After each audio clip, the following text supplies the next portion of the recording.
all across the country, more and more people are unfortunately getting pushed out of apartments and they're ending up in their cars. And as a result, in the last 5 years, dozens of parking lots specifically designed for people living in their cars have opened from Pennsylvania to the Pacific Northwest. And I want to highlight some of the specific examples of people who are doing their best. They're working hard, but they're just unable to afford basic housing.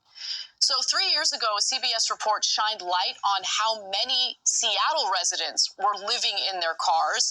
And since then, the situation has only gotten worse. Take a look. Aaron's day begins in darkness. You do what you need to do to get through a given day. You get rest when you can. Today, he's facing a cold rain and a 2-hour commute by scooter and bus to his job at the post office. You just keep going through the process of trying to get into better circumstances.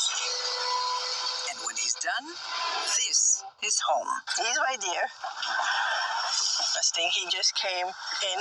Aaron, his wife Celia, and their 2 children have lived in this parking lot outside of Seattle for the past 9 months. Aaron makes $17 an hour, often too much money to qualify for public housing assistance. I reached a point where I really didn't see any hope for our situation. That sense of hopelessness led Aaron to contemplate suicide as a way to give his family a better life. So last week, the New York Times wrote a piece specifically about so-called mobile homeless.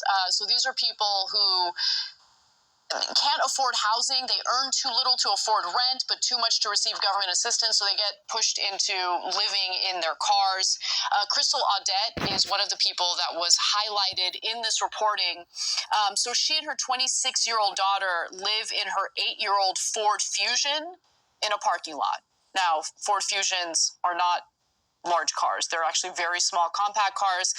This is in Kirkland, Washington, the same area where that CBS News report came from.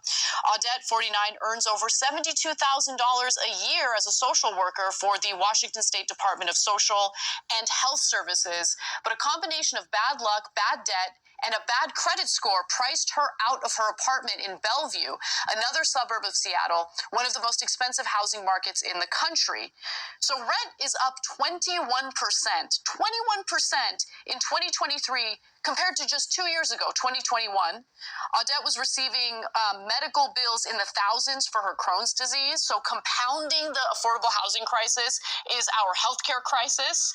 She missed 2 rent payments, and then the landlord decided to raise the rent by $248 a month. She obviously could not afford that.